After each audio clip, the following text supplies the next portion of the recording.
بسم اللہ الرحمن الرحیم۔ آج ہم آپ کو حضرت ذو الانف الملام کا واقعہ سنانے جا رہے ہیں۔ حضرت ذو الانف الملام بنی اسرائیل میں اللہ کا ایک ایسا نیک بندہ گزرا ہے جس کی بادشاہ وقت بڑی عزت و قدر کرتا تھا، لیکن وہ بادشاہ اس نیک بندے کی قوم بنی اسرائیل کو پسند نہیں کرتا تھا۔ آخر اس نے ایک بار بنی اسرائیل پر چڑھائی کی اور اس کے نتیجے میں بہت سے علماء وغیرہ کو عقید کر لیا۔ اس کا ارادہ یہ تھا کہ تمام قیدیوں کو موت کے گھاٹ اتار دیا جائے، لیکن اس موقع پر بنی اسرائیل کا وہ نیک بزرگ بادشاہ کے پاس پہنچا اور بادشاہ سے کہا، اسے حاکم وقت اگر تو مجھے اچھا جانتا ہے اور دوست رکھتا ہے تو پھر میری قوم کے ان علماء اور دینی ہستیوں کو چھوڑ دے جنہیں تو موت کی سزا دینا چاہتا ہے، تو ان لوگوں کو میرے حوالے کر دے، کیونکہ یہ بے گناہ ہیں اور میں ان کا ضامن ہوں۔ جس وقت ان کا مقدمہ پیش ہوگا تو ان کی جگہ میں خود عدالت میں حاضری دوں گا۔ تب بادشاہ نے ان قیدیوں کو اس اللہ کے نیک بندے کے حوالے کر دیا جس نے قیدیوں کی بیڑیاں کاٹ کر انہیں رہا کر دیا۔ اس دن ماں نے اس نیک بندے کا نام ذی الکفل یا ذو الکفل رکھ دیا۔ حضرت ذو الکفل اللہ کے نبی تھے۔ قرآن مجید میں اکثر جگہوں پر آپ کی طرف اشارہ کیا گیا ہے۔ کچھ لوگوں کا خیال ہے آپ حضرت ایوب علیہ السلام کے بیٹے ہیں۔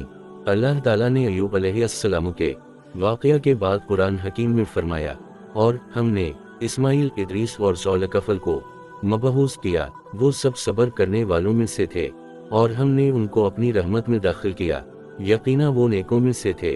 اسی طرح سورہ سواد میں بھی اللہ تعالیٰ نے حضرت ایوب علیہ السلام کے واقعہ کے بعد فرمایا، اور ہمارے بندوں ابراہیم، اسحاق اور یعقوب علیہ السلام کو یاد کرو جو قوت والے اور سمجھدار تھے، اور ہم نے ان کو خالص چیز کے لیے خاص کیا تھا، اور وہ آخرت کی یاد ہے، اور وہ یقیناً ہمارے نزدیک بہترین پسندیدہ لوگوں میں سے تھے۔ اسماعیل، السی اور ذو الکفل علیہ السلام کو یاد کرو، اور دو سب اچھے لوگوں میں سے تھے۔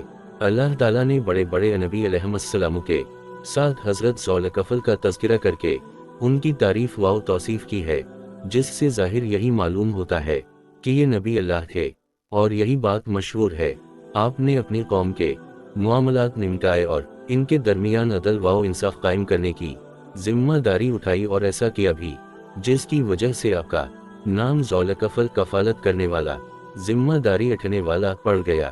کہتے ہیں کہ جب حضرت علی حیف اور کمزور ہو گئے تو سوچنے لگے کہ میں ایک آدمی کو اپنی زندگی میں خلیفہ بناؤں تاکہ مجھے پتہ چل جائے کہ وہ کیسے ذمہ داری ادا کرتا ہے۔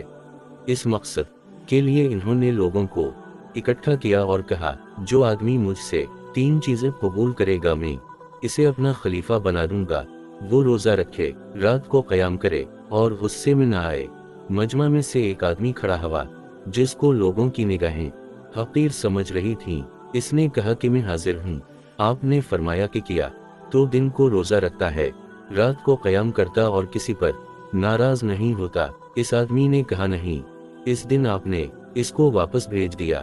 اگلے دن آپ نے پھر وہی سوال کیا تو سب لوگ خاموش رہے، صرف وہی شخص کھڑا ہوا اور کہنے لگا کہ میں حاضر ہوں۔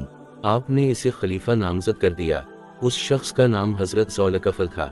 کہتے ہیں کہ ایک دن ابلیس نے اپنے کارندوں کو کہا کہ فلاں شخص کو گمراہ کرنے کے لیے اس کے پیچھے لگو، لیکن کارندے اس شخص کو گمراہ کرنے میں ناکام رہے۔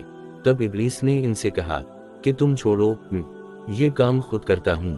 وہ اس آدمی کے پاس بورے فقیر کی شکل و صورت میں آیا، اور اس وقت آیا جب وہ نیک شخص دھوکھا کا آرام کرنے کے لیے بستر پر آئے۔ آپ دن اور رات میں صرف اسی وقت آرام کرتے تھے۔ ابلیس نے دروازے پر دستک دی۔ آپ نے پوچھا کون ہے؟ ابلیس کہنے لگا میں بورا مظلوم ہوں۔ آپ اٹھے اور دروازہ کھولا تو وہ بورا ابلیس اپنا واقعہ بیان کرنے گا۔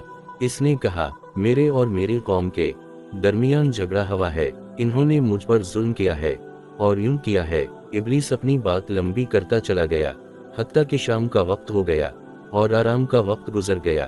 آپ نے اس سے فرمایا میں شام کو بیٹھوں گا اور آپ کو آپ کا حق دلاؤں گا۔ اس کے بعد بورا ابلیس چلا گیا۔ آپ مجلس میں گئے تو اس بورے کو دیکھتے رہے، لیکن وہ نظر نہ آیا۔ اگلے دن صبح آپ مجلس میں بیٹھے لوگوں کے درمیان فیصلے کرتے رہے اور اس بورے کا انتظار کیا،